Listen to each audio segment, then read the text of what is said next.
One, the House passes new legislation targeting anti-Semitic speech as quote-unquote hate speech. It seems that not just the left, but the right needs to be reminded that free speech is not just there for speech that you love, but that's there to protect specifically speech that you hate. Two, I've said before, there's nothing to watch. I think I've hit the bottom of the internet. Well, could that have all started with Gamergate? Could it be that everything, as diagnosed by Jerry Seinfeld, everything has become woke? What happened to entertainment? What's left to watch with one of the most prominent streamers on YouTube, Nerdrotic? And three, big Game 5s in Dallas. Big wins in the heart attack that is postseason hockey and the flu game that is Luka Dončić. Big night in Big D.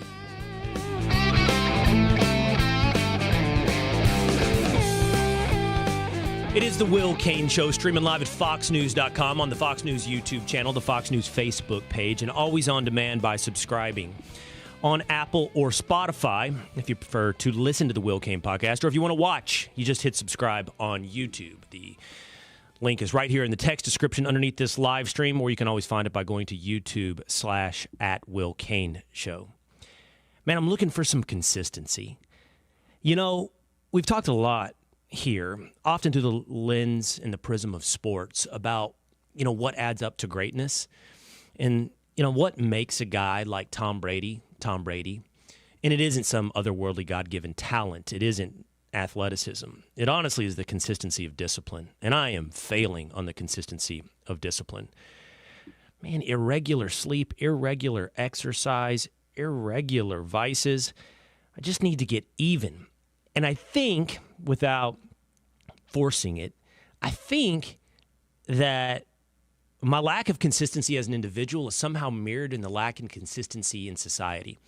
One of my very good friends is in finance, and he's a value investor who looks beyond the market machinations, the swings day to day of various popular or unpopular stocks to find true value. And the idea is that over time, you know, the true underlying value of a company will be realized. But it's hard to keep up because the market swings are just so rapid. I mean, what used to be something that you would see swing over a quarter or over a couple of months is almost swinging on a day-to-day basis, on a certainly week-to-week basis. What's up, what's down? You know, it'll compel you to watch Stuart Varney on Fox Business to find out the latest swing of the day. And it's also the kind of swings that are taking place in society. It was just a week ago that we were having a conversation with liberal streamer Destiny about the embrace of free speech. And then my concern isn't simply the betrayal of the left of free speech, but that betrayal of free speech is something that is given with power, and that the right has shown no real reason to believe that free speech would be a consistent, that it is a principle. And a week later, we swing, like my lack of discipline, like the markets.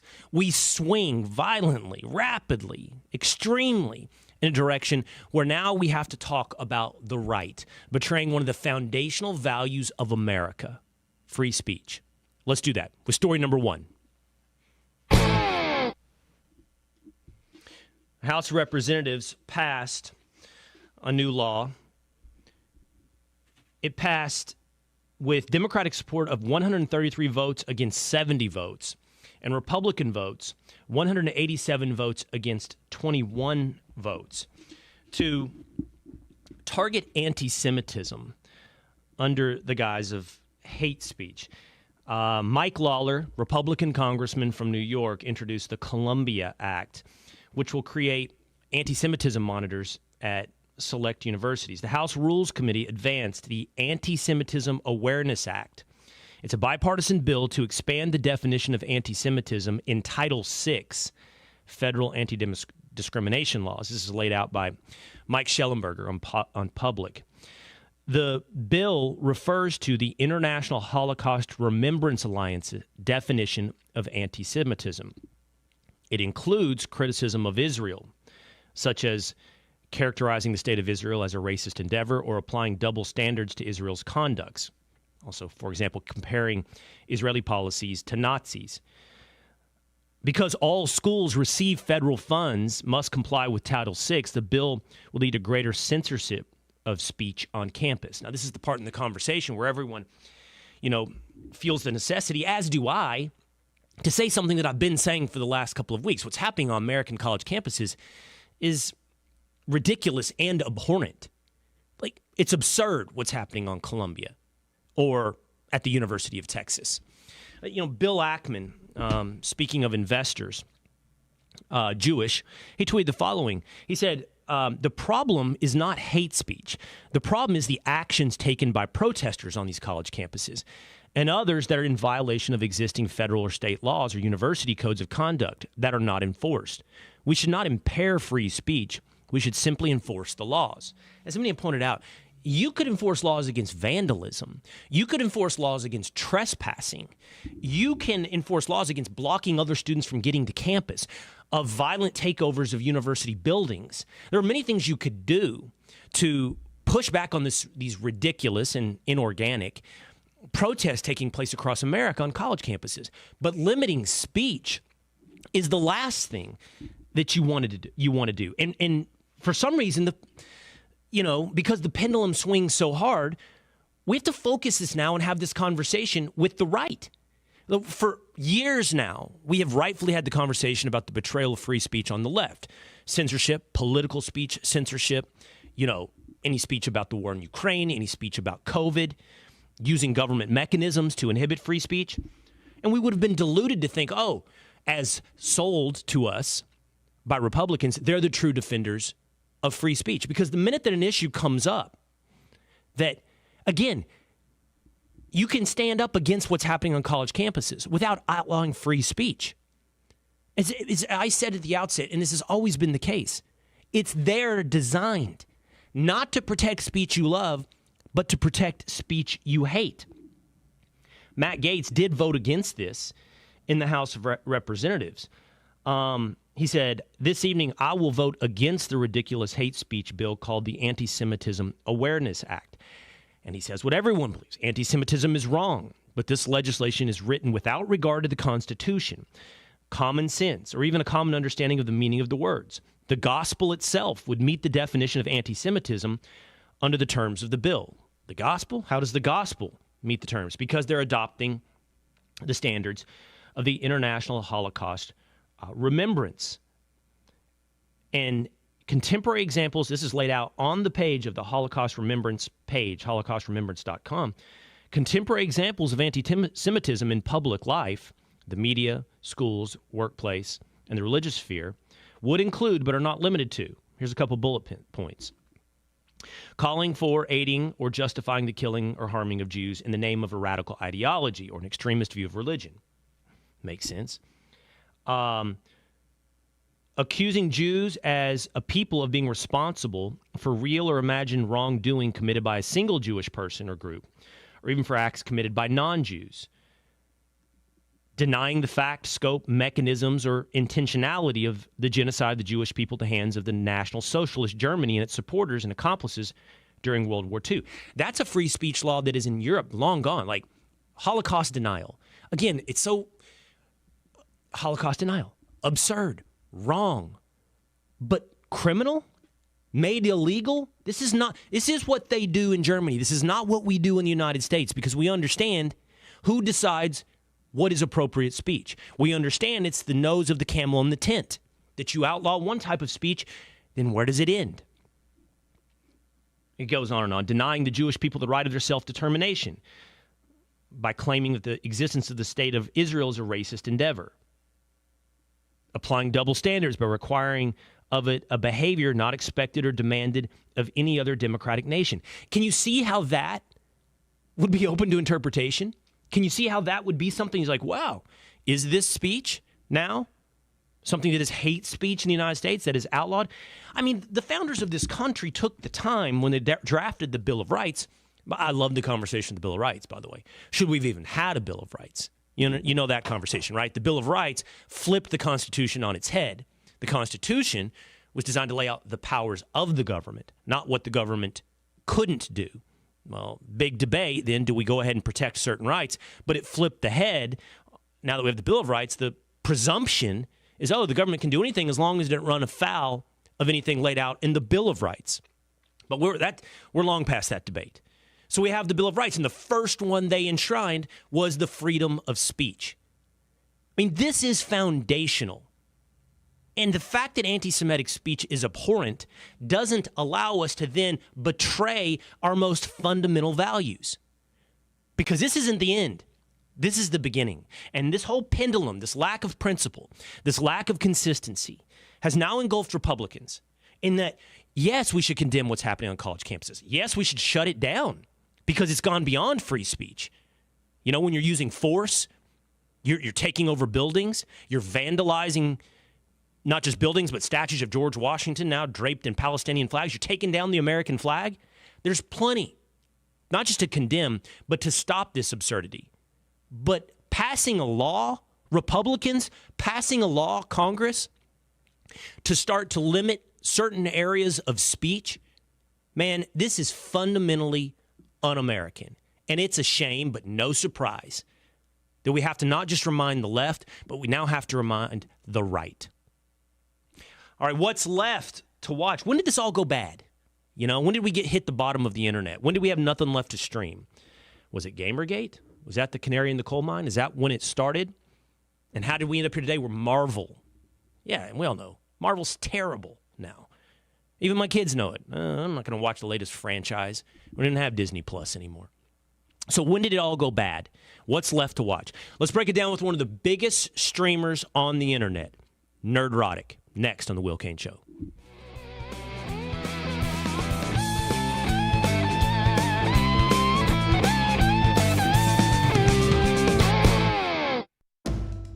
I'm Dana Perino, co-host of The Five and co-anchor of America's Newsroom. This week on Perino on Politics, international tensions are reaching a boiling point in the United States, but what other crises are bubbling up across the globe? This week, I'm joined by partner and managing director of Beacon Global Strategies, Michael Allen, for a look at how foreign policy will influence, or not, the 2024 election. Available now on Apple, Spotify, and FoxNewsPodcast.com.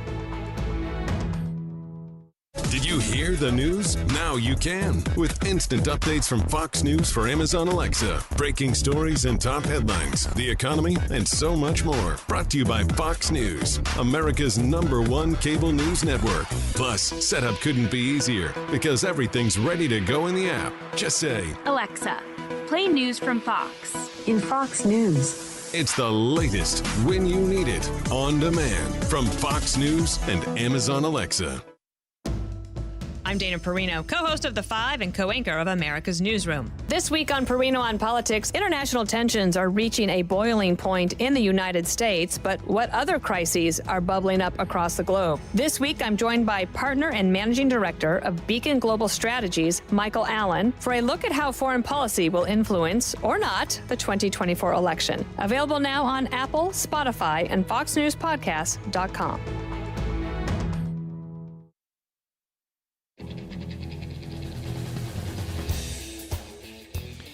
It feels like we were sort of in a golden age of entertainment. It was almost too much to watch. And then almost it felt like overnight, everything turned to crap. Let's discover why. Let's discuss what happened with Nerdrotic. Now on The Will Cain Show, streaming live at foxnews.com, on the Fox News YouTube channel.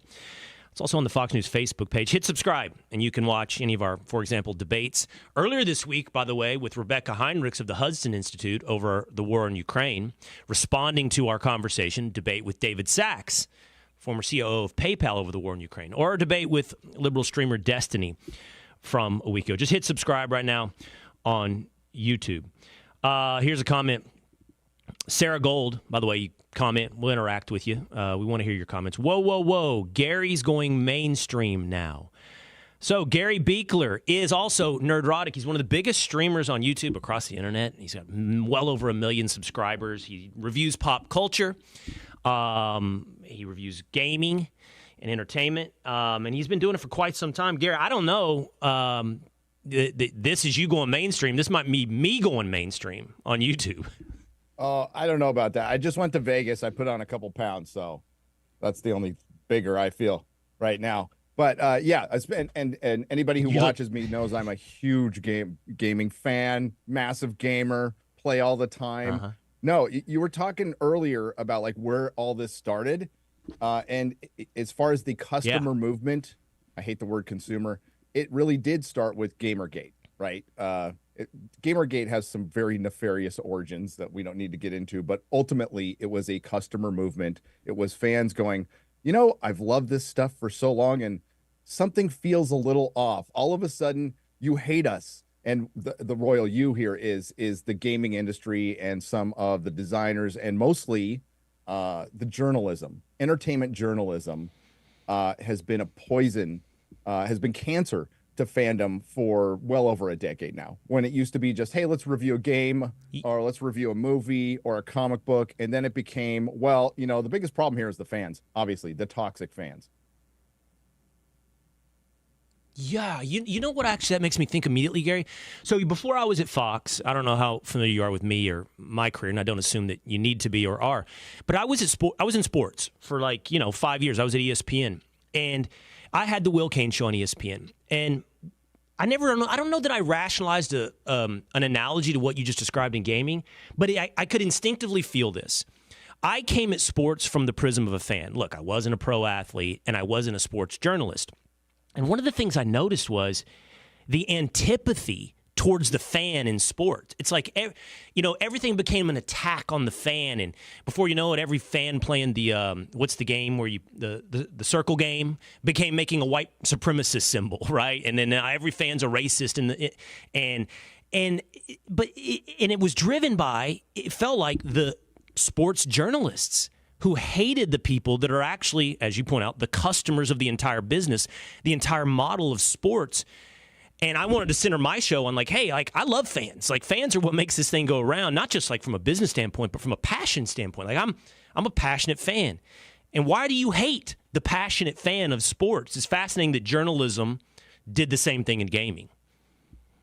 Your journalism recognized early that the fan was eventually, whether it was subliminal or not, the fan was eventually going to become their competition because thanks to social media, good or bad, we're more connected now than ever, and our opinions are out there, right or wrong, and so many of us are not afraid to give them now, and that really bothers creatives, and that really bothers the journalists who had a lot of power over the creatives.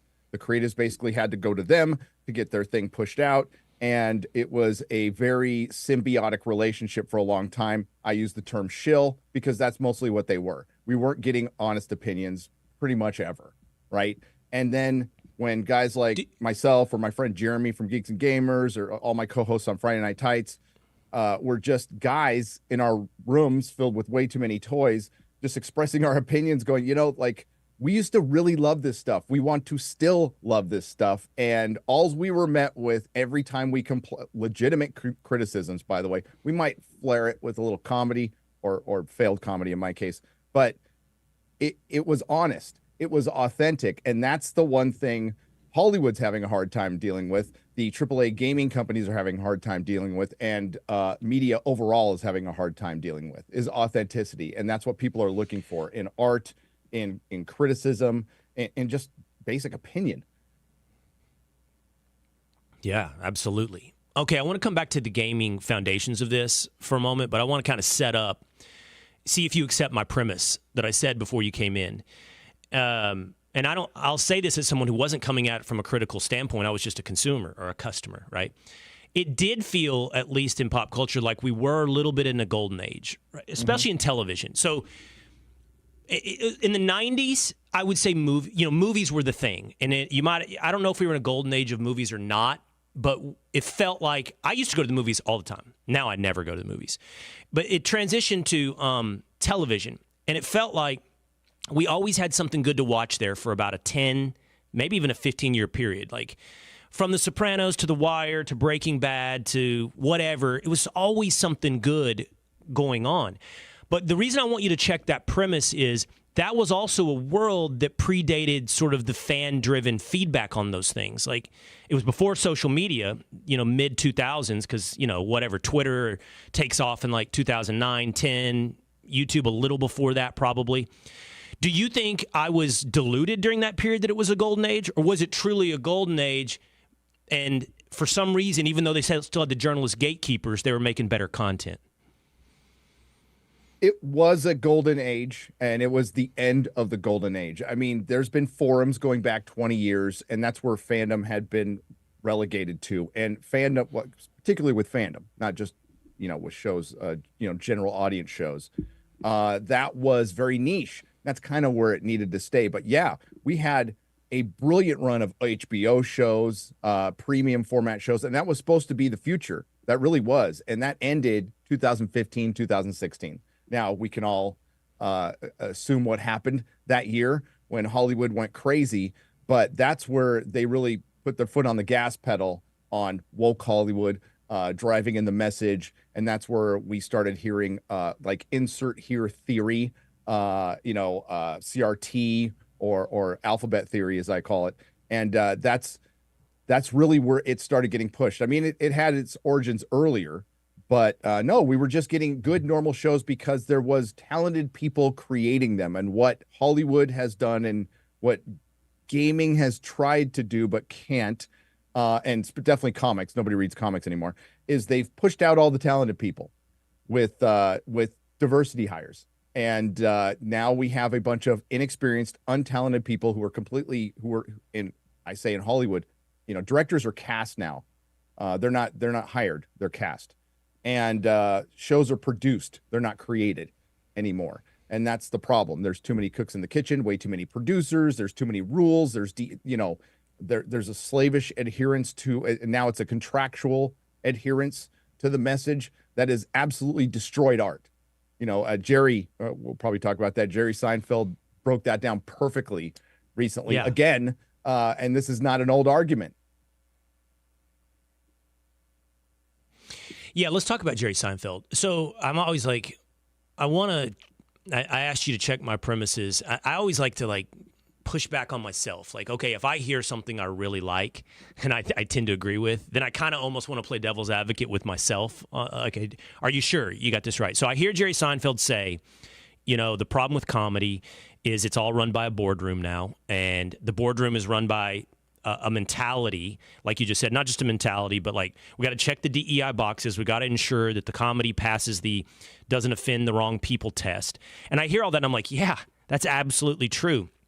But then pushing back on myself, Gary, I say, well, what about South Park? What about Curb Your Enthusiasm? Not politically correct. And I think that Jerry did go on in that interview to say that Larry David was grandfathered in to that, and so would South Park have been. But what about, and maybe the same could be said for Mostly Sunny in Philadelphia. It's been around long enough to have survived this shift in entertainment. But I know I saw Shane Gillis I think he's getting a new deal, right? A new show or something like that. He's sort of been embraced. And as entertainment fractures and you have different outlets, I just wonder if it's true. Maybe is Jerry just talking about ABC, CBS, and NBC and networks? Or now that we have so many different outlets, are we actually still capable of getting that stuff, just more in fractured places? Yeah, it's being decentralized. What Jerry says in he's had 2 articles come out, but what he says in one of them is, stand-up comedy. Comedy's still alive. It's still thriving, but it's thriving in stand-up because you have no middleman. The audience is right there, and if you screw up, right away. And that's what more people, that's authenticity is the currency of the future. That's what more people are looking for. You've got a chat going right now that you're interacting with. That's what people are moving to. But comedy, what Jeremy is, why do I keep saying Jeremy? Jeremy's going to laugh, my friend Jeremy. Jerry Seinfeld said basically it's dead in Hollywood. It's dead in Hollywood. If you go back and look at the rated R comedy, the last one, we just had Anyone But You, right? Really mid comedy, made over $200 million. That was the first rated R comedy to make over $200 million since 2016. And by the way, that comedy was Bridget Jones' Baby to make you even more depressed.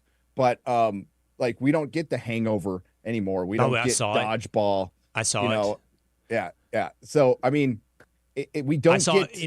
Real quick, I saw Anyone But You on an airplane, and I'm curious it's not good. Can we just? It's not good. But I do think like for a lot of guys who probably you and I probably have some very similar views on a lot of things. Like Sydney Sweeney has been adopted. And she definitely has her assets. But Sydney Sweeney has been adopted as this like anti-woke thing. And then there was that producer who was like, I don't get the Sydney Sweeney thing. She's not a good actress and all that. I mean, Anything But You is not going to be Sydney Sweeney's nomination into, no, I'm actually really good. Check this movie out. No, she has become a huge star off of a massive flop, Madam Web, and her attitude after it, which was really good. And she's really hot. And yes, I can think of a couple of reasons why Anyone But You did well. But other than that, it was a complete fantasy. For one, it's all centered around a lesbian destination wedding. So the fact that they stayed together that long was the joke of the film. But I think it's great that I've been putting her on my thumbnails. What the hell? It works. No shame to my game, but I think it's just people want, we need to stop hot phobia. My friend Chris Gore coined that term, stop hot phobia. We've had this, especially in video games. They're trying to make everybody ugly. It's like, bring back hot women. It's a good thing. Makes people happy, men and women.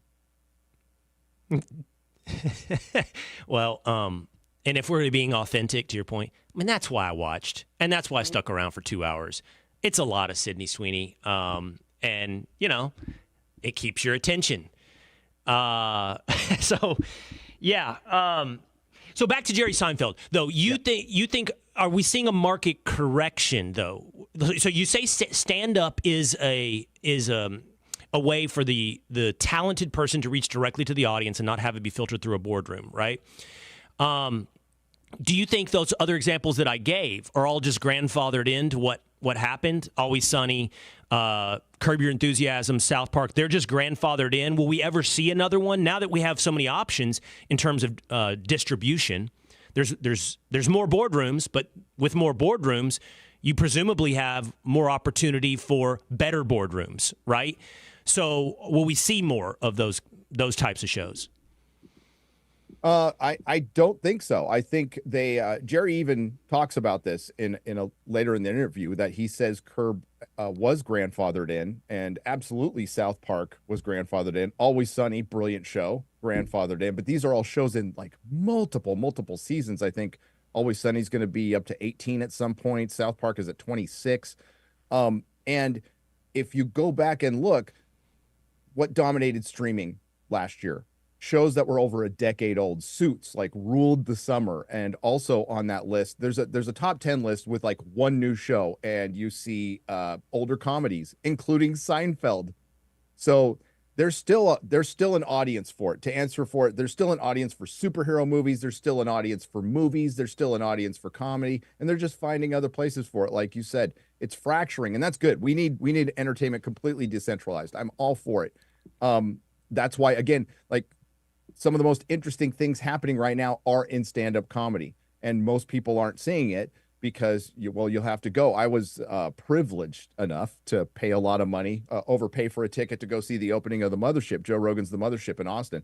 And I got to see Joe Rogan, Dave Chappelle, and it was brilliant. It was absolutely brilliant. So I think comedy it's a sign that Hollywood is dying, because they have completely abandoned the one thing that they were built on. Their first movie star was Chaplin, technically. And comedy's the one thing that pushes the boundaries, that puts a mirror to society and to Hollywood. And, unfortunately, all Hollywood wants to do it, I'm fine with them putting a mirror to society, but right now they're putting a lens to society. And they always bring up that term lens. And it really comes from one source, and it's getting tiresome. And there's this huge divide between the audience and corporate Hollywood, corporate gaming, corporate comics, corporate news, everything right now. And they're going to have a hard time dealing with it as we can talk to each other more. Well, look, I take a huge amount of inspiration. The person that jokes that, Gary's going mainstream. I work for Fox.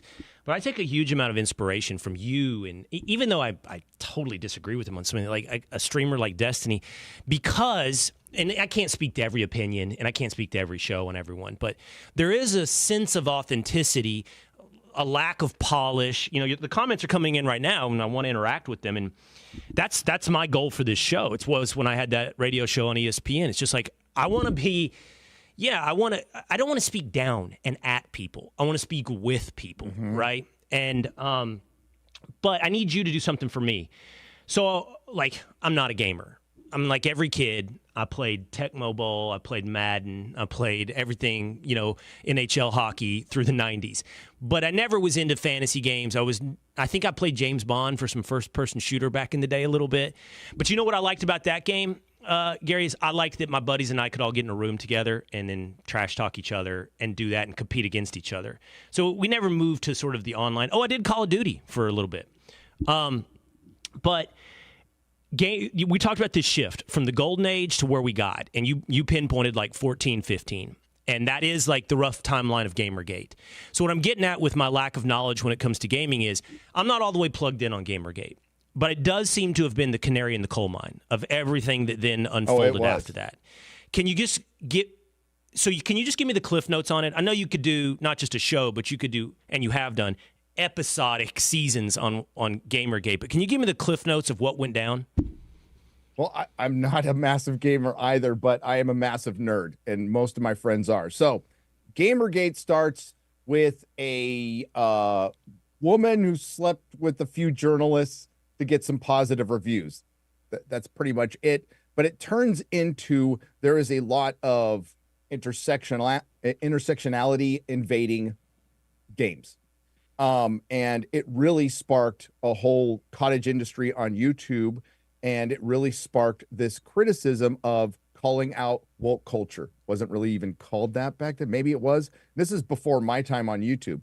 Then it kind of dies out because a lot of the voices in there either fade away or they turned it out to be a bunch of frauds. There's still a lot that are still around. There's Razorfist, there's Sargon, there's a lot of guys who are still around right now. The people spearheading it now, I would say my friend Jeremy from Geeks and Gamers, Cabrutus, Grums out there on Twitter. But so it bled into comic books and then sci-fi and fantasy books. This is the one that's lesser known. It was called the Sad Puppies incident, and it was basically a bunch of cultural Marxists invading sci-fi and fantasy and taking over the awards and not awarding anybody who doesn't have the politics. And it's way deeper than that. Again, in comic books, it turned into half the industry needed to employ women because of a 2014 Facebook poll that said that, hey, women are interested in comics too. Half the population is a potential customer. Wow, great science right there. So they decided to get rid of all the old guys, bring in a bunch of girls who didn't know anything about comics, and dudes too, and completely destroyed mainstream comics to the point where manga is absolutely dominating them. And then, it started creeping in the movies as well. And I think the two best examples are Disney Star Wars, which I would argue has never been good, and Disney Marvel, which was great, which was the greatest franchise of all time, did something that will never be done again, had 20 plus movies that were varying degrees of mid to really good. A couple stinkers, but like I would watch the stinkers over anything we've got post Endgame. And over the last 5 years, especially with Star Wars, anything associated with Disney, we've seen this steep decline because it's turned into product, and the fans were calling it out. The fans were calling it out with comics. The fans were calling it out with gaming. The fans were calling out in sci-fi, and they were all being met with the same responses. You're a racist. You're a bigot. You're a white supremacist. You're a misogynist. Blah, blah, blah, blah, blah. Right? And then about 5 years later, after Endgame ends, it turns out, wow, gaming did go woke. Comics did go woke. And guess what? It all turned to crap. Look at the steep decline. We even right after Spider-Man No Way Home, we had Doctor Strange Mom made almost $1 billion. The last movie they just released, The Marvels, just made $206 million worldwide. That's a pretty quick decline. And it's not the fans' fault. It's the quality. So it's going on. It's getting old. It's going on for over a decade. And as far as Hollywood is concerned, we're in post-apocalyptic woke Hollywood. As far as gaming, it's ramped up there. because they've already destroyed Hollywood comics and everything else. They have nowhere else to go. Just to wrap this up, sorry, I went a little long, but with Gamergate 2.0, No, it's cool. Yeah. which started last year, arguably, my friend Az from Heel versus Babyface had a Starfield rant about pronouns that went mega viral, and that really kind of ramped things up, and people started looking into things. Cabrutus on Steam created this aggregate, which is the Sweet Baby Ink detector. Sweet Baby Ink is a third-party company that basically goes over your story and makes it woke.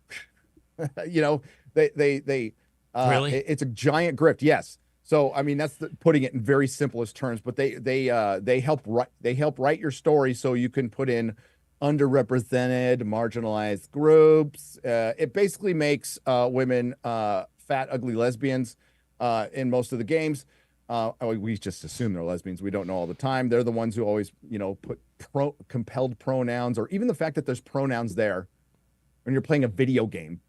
And yeah, gamers are sick of it, but they're failing. And there's a lot more companies, and there's a lot more to it, but they're failing because gaming is decentralized.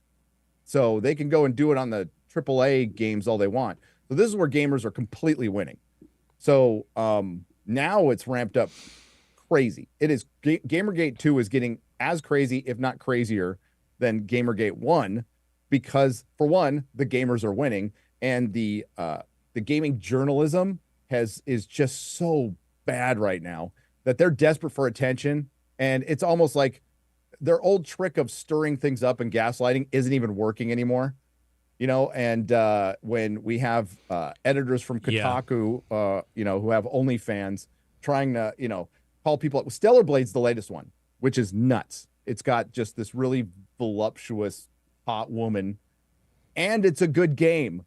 So you have a female lead and a good game, and now the journalists are complaining about it when they were calling us the misogynists, just because we enjoy the female form, as it should be. The parallels to sports they're really, really interesting. So I think you brought up cultural Marxism, and that's a thing, and we've talked about it a lot right here. It's an ideologically driven thing that has populated corporations. There's also something more shallow at play, because I don't think every single person participating in this understands. They may be inadvertently participating in cultural Marxism, but they're certainly not going home saying, what we need to do tomorrow. There's also this mentality of we've got to be everything to everybody. So what happened in sports is real similar to what you said. Hey, we've got a lot of women fans that like football, and we should grow it. We should grow that. So we start leaning into different things in sports to attract women to sports. Okay, on the surface, that's fine. And at the risk of making them all mad, this was kind of my thing with Taylor Swift. Like Taylor Swift being forced into the NFL entertainment ecosystem. The problem isn't really Taylor Swift. It's that you're just trying to be everything to everybody. And when you try to be everything to everybody, you alienate the core audience that was there in the first place. You lose who you are. So to be real, your average hardcore NFL fan doesn't need 10 shots of Taylor Swift during a game. We don't need that storyline. We don't need all of that. And if you make us think that that's the most important thing happening around the game, then you alienate us while you attempt to attract everybody into the tent. And you could see the same thing on the homepage of ESPN.com. It's like, oh, you like NBA? Here's some WNBA shoved right at your throat. You like the NCAA tournament? I've got 10 headlines for you on the women's tournament. And it's just like you're just shoving things at me that don't reflect the reason I'm here in the first place, my fandom. And forget about reflect. You've minimized the reason I'm here. Or in worst cases, you've patronized or villainized the reason I'm here, to your point earlier of I'm a villain, or I'm bigoted, or I'm small-minded. Maybe so. But I did want to watch some dudes. I did want to have a beer and watch some dudes compete to win a game. That was why I came. Yeah, and have fun. What's the common denominator here, by the way? Marvel, Disney, ESPN. Oh, it's Disney. But it's happened everywhere. I mean, it's when beer goes woke, like it's getting a little out of control, don't you think? Yeah. I used to be a massive football fan. I used to watch ESPN all the time. Now it wasn't going woke because I'm a Charger fan. I'm a San Diego Charger fan, and I hate Dean Spanos because he ripped my team out of my city. But no, I can't. I don't watch a single second of football now. I don't miss it at all. I like having my Sundays free. But that's what this takeover does. It makes you hate what you loved. These things I loved. I love Star Wars. I love Star Trek. I love Doctor Who. I love Marvel Comics. I like all the old stuff. I don't want anything to do with the new stuff anymore. And to make a comic collector of over 40 years quit collecting comics, new comics, that is a testament to your commitment to failure. Thankfully, the only reason it won't work in gaming again is because it's such a massive industry. It's spread around the world. And that's what needs to happen. If any of this is going to survive, if any movies or TV films, and they will, by the way, it's going to have to be decentralized. And Americans will probably have to change their tastes and start watching more Eastern entertainment and stuff. And some of it's pretty damn good, So it'll always be there. I don't know if Hollywood will be. I want to come back to that so we can end on a positive note. But one more thing on this, again, because my prism of gaming, and I know we're not exclusively focused on gaming, it's more about as an illustration. Yeah. My sons play, they're big into soccer and they play FIFA mostly. And I know, you see what FIFA has done? So they have player ratings, right? And so Messi is a high, he's in the 90s. And, if you but if you play with a team in the MLS, your ratings are like in the 60s. It's just not as good. So they're balancing skill, and it's complicated, like in a good way. Like, this guy has speed, this guy has touch, right? And so a lot goes into, and the players care about their ratings, just like they do in Madden or NBA 2K. Well, no one would pick the women's teams, right? Because the ratings are like in the 50s. So you never want to play with the women's team. Maybe at best 50s. So they normalize the ratings. So now, the best women's teams have ratings in the 80s and 90s. And now I've seen my son go, should we play with the U.S. women's national team against, Manchester City? I'm like, why would we do that? And he's like, well, look at the ratings. And so it's like forcing me in a really fake way to choose to play with women when it's not reflective at all. Sports is not fantasy. I mean, it is to some degree. But the reason I choose one team versus another is because the skill set over here is better than the skill set over there, and it's what I actually see take place on TV. It's not so I can, make the U.S. Or make, I don't even know the names of the women's soccer teams in the U.S., but so I can make them, win the Champions League. I think this is what's happening, what you've described here. I think it's what's happening with FIFA. Women can't describe any soccer team, or they don't know any names of any soccer teams, women's soccer teams in the U.S. Did you see that MLB trailer where they have women playing baseball? We reacted to that. That was I heard about funny. It. Yeah. That was funny. God. Yes, they're forcing it, and it is becoming fantasy, which just, as you said, just completely destroys the entire concept of sports. The authenticity, the reality of it, not knowing what's going to happen, and gaming is what they're hyper focused on, and it's going to be in the conversation for easily another year, because as more, gamers, do not mess with gamers. They have a lot of time on their hands. They'll weaponize their autism. Isn't gaming? They will find stuff, and they have, and it's been great. It's been absolutely great. Do not mess with that. It's, we saw the fandom starting to fight back early on with Rings of Power when that terrible show came out. The Tolkien fandom said, no way, we're not putting up with this. And that was great to see. And now we're seeing, there's so much clapback. The Mufasa trailer just got ratioed on YouTube, and which was hilarious. But I saw you posting that. Gamers are a different beast that are not to be messed with, and it's going to be great. I'm actually, it's been a lot of fun to watch. It's been a lot of fun to watch them fight back and save their hobby and find other, for one, they don't need AAA at all.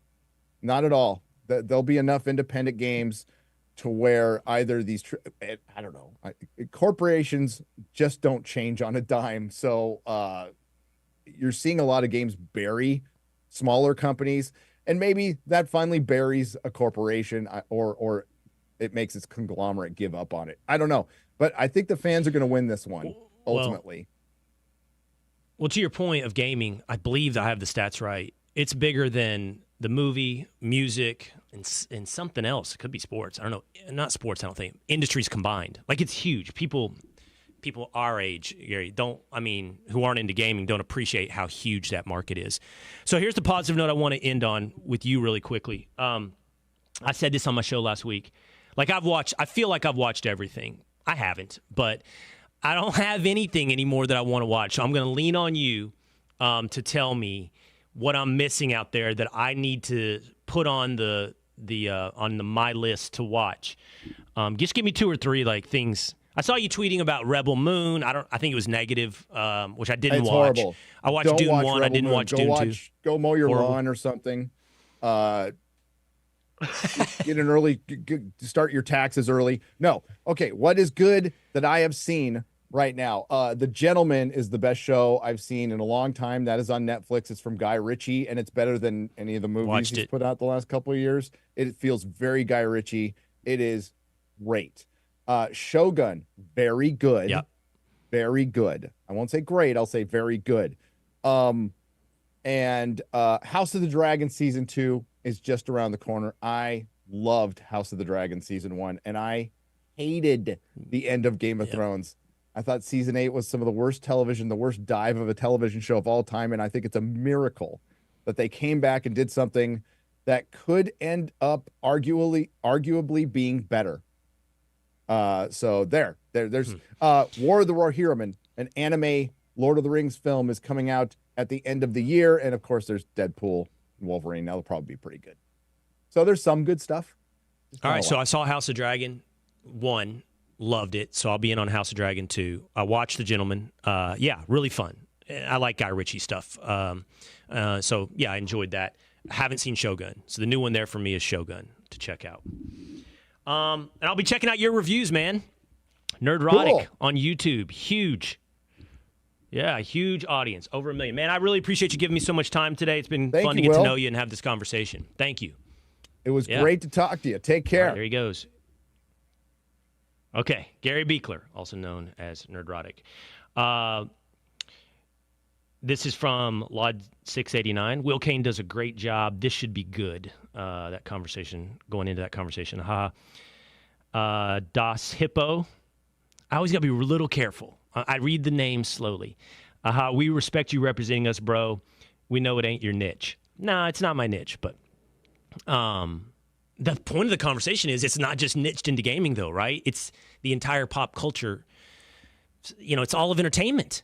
As we talked about, it's movies. I think it's music. It's sports. Coop says, could they make All in the Family or Archie Bunker today? Well, Jerry Seinfeld says, no way. They never could. They never could.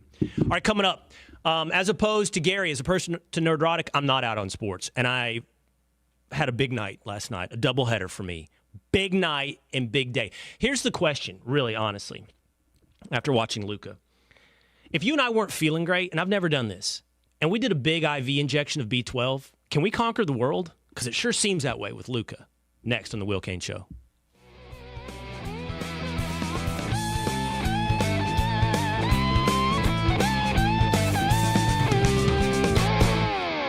It's time to take the quiz. 5 questions, 5 minutes a day, 5 days a week. History, pop culture, science, sports, civics. How much do you know? Let's find out. Who was the first person to walk on the moon? Jackson or something?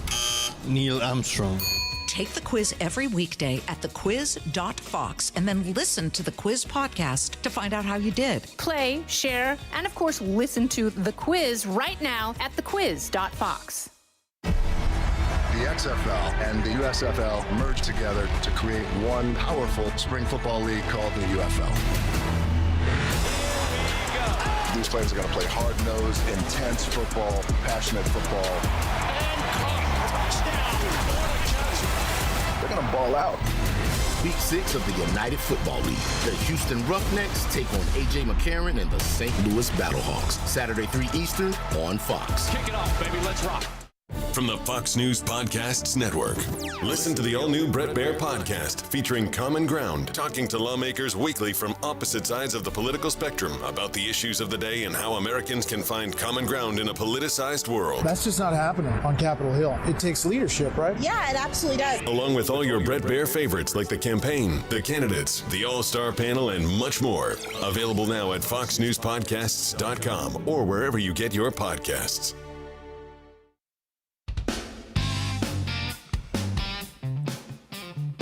It's the Will Cain Show, streaming live at foxnews.com, Fox News YouTube channel, and the Fox News Facebook page. Hit subscribe, please, Apple, Spotify, or on YouTube while you're here.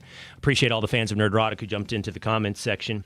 So I can't get right, can't get even. And I think there's a lot going into this. So two-a-days, Young Establishment James. I don't know if Tinfoil Pat can hop on as well. You know what I got going on? I started this show talking about consistency, and the pendulum swinging societally, culturally, market-wise, and then me as a person. So I had a sports doubleheader last night. And I'm going to be real, because like Nerdrotic said, you got to be real. I had 2 tequilas, and I had a big night ahead of me, so why not, right? Why not? And I've really gotten away from having weeknight drinks. I've really gotten away from it, and I appreciate that about myself. But because of that, I'm uneven, and then I'm trying to balance it out with, Zen throughout the morning, and, staying up till midnight to watch the Mavericks, and it's only compounded by the fact that sports hockey playoffs is like a 2-hour heart attack. It is literally on the edge of heart palpitations, impending doom at all times. No flow, by the way. Well, very little flow. A little bit of flow. In basketball, you can kind of see which way it's going and settle into the flow. Not in hockey, man. You cannot relax. It's 2 hours of special teams in the NFL. And I feel like I survive a heart attack the whole time. No, it's so true. And as a Ranger fan, too, it's been especially tough for me. I'm going through the same thing. I only allow myself maybe weekend beers if they're playing on a Sunday even. That's a little bit of a stretch, but it's very stressful watching hockey, especially the playoffs now. It's Establishment James, was your comment, Did you just give me a as your comment? No, I just kind of tend to make noises throughout the day, but my my heart rate was below 50. I've told you to tighten it up. Mm-hmm. I told you to tighten it up. Fewer monologues from Young Establishment James, but I didn't know it was going to be reduced to a hump in response to my comment. My heart rate was below 50 the entire Celtics series, so I can't relate. Yeah. Yeah.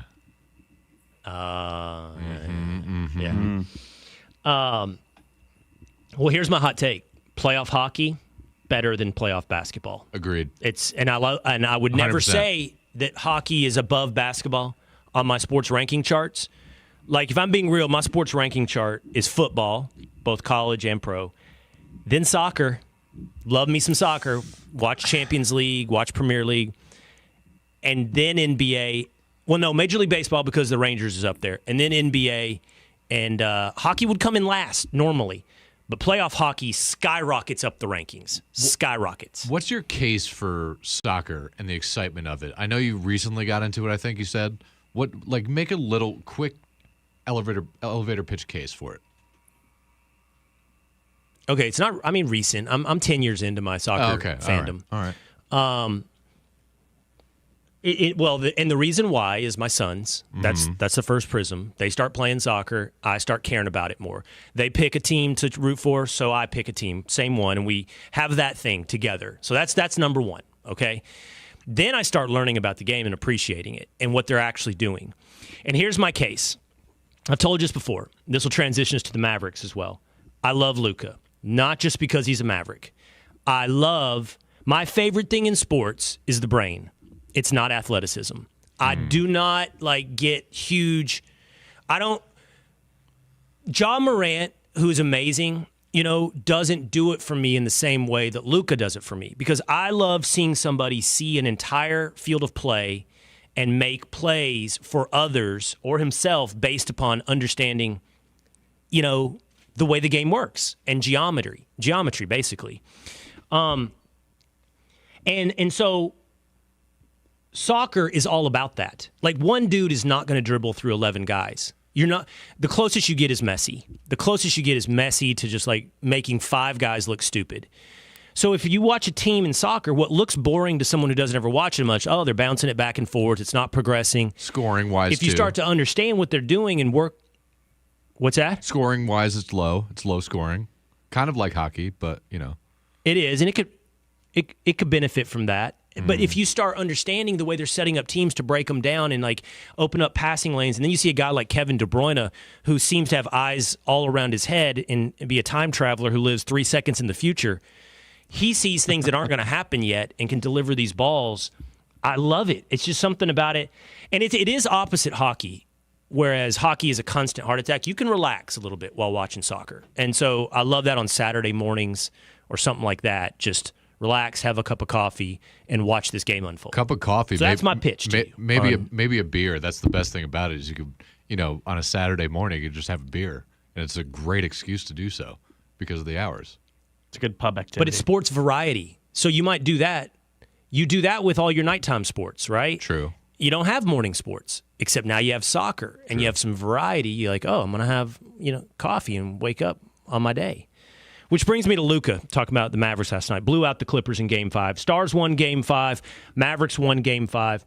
And Luka went off for like 35 points, almost a triple-double again. But the story is he's sick, right? I don't know if he got a bunch of Mucinex or what he got, but I'm pretty sure he got a B12 injection. So the question is, I've never had one of these things.